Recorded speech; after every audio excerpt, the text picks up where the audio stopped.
që njeriu, Adami dhe Eva, u hupën para zgjedhjes. Ato ta dëgjojnë të bëjnë atë që Perëndia i tha, apo do të zgjidhte atë që djalli i tha. Në fakt, nuk është vetëm Adami dhe Eva, është edhe Mojsiu dhe Faraoni. Çfarë do të bënin populli? Do ta dëgjonte Faraonin apo Mojsiun? Do ta dëgjonte Davidin apo Saulin? Do ta dëgjonte pastaj nëse vim nga Dhëta e Re, do ta dëgjojmë Pietrin apo Judën? Do ta dëgjojmë Palin apo mësuesit e vjetër?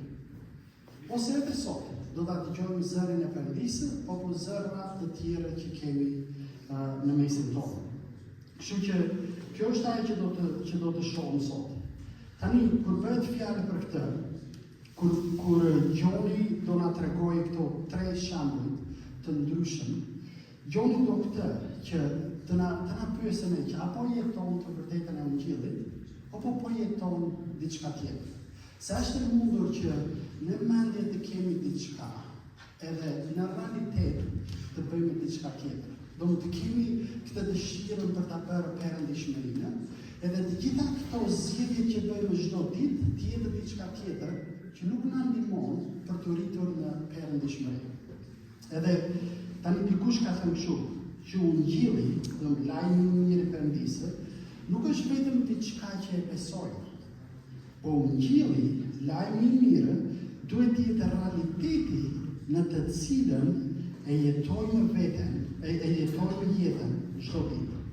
Tani, bëhet fjalë për zgjedhjet. Zgjedhjet janë në fakt në disa raste na i vështirësojnë jetën. Na i vështirësojnë jetën për shkak se na thresën të bëjmë diçka që nuk e kemi bërë. Edhe tani ne njerëzit duam zakone, duam tradita, duam të shkojmë në atë rrugë që kemi shkuar. Nuk kemi qef në natyrë, nuk kemi qef të ndryshojmë. Tani zgjedhjet, kur bëjmë një zgjedhje, është e mundur që të kemi bërë një zgjedhje dhe të mos ja shohim frytin e zgjedhjes që kemi bërë sot. Po është e pamundur të mos ja shohim nesër zgjedhjen.